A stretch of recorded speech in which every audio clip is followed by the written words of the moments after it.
Many people that I deal with are getting close to retirement. So listen to this. Here are 4 tips to boost your savings.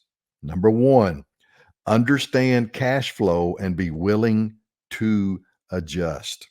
Monthly expenses such as mortgage, bills, or basic living expenses, folks, that's what we want to address when we meet. Basic living expenses, we want to address those first, okay? This helps you get a handle on spending and saving habits and puts a spotlight on excess cash that could likely shift from the discretionary bucket into the retirement savings bucket. Now, I see a lot of times, people have been living in their houses for 30 years, 40 years even. And when they bought the house 30 years ago or 40 years ago, they paid a certain dollar amount. Well, because of the value of real estate, boom, exploding. Just think of the equity that they have in that house. Okay. So they could take that equity, maybe buy a smaller house, relocate into a lower housing market, and then you have the extra money from your equity. Don't spend it all on another house. Put some of it away, and then you have a mortgage-free house, okay? Number 2, make small yet meaningful increases.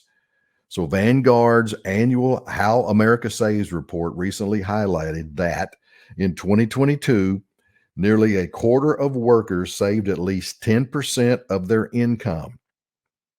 I'd like for that number to be higher, but it says a quarter of workers saved at least 10% of their income. And the average deferral rate remained at a historic high of 7.4%. Okay. So again, people ask me, Randy, is it worth me investing in the 401k? I always say you never pass up free money. Prioritize paying down debts, particularly credit card debt, with regular payments to save on interest. Now, folks, if you've had a meeting with me and we talk about credit cards, I am not against you having a credit card as long as you use it wisely. Okay. A lot of people that I know, and I have no issues with this whatsoever, they're using their credit card to pay their bills. But the reason they're using it to pay their bills is because at the end of the month, they pay it off. But a lot of credit card companies today offer you what? Rewards program. So they're taking the money that they would have spent anyway, putting it on the credit card. And at the end of the month, they pay that credit card off. So they have a zero balance. So they're not getting dinged with that huge, exorbitant interest rate. Okay. That's using a credit card wisely.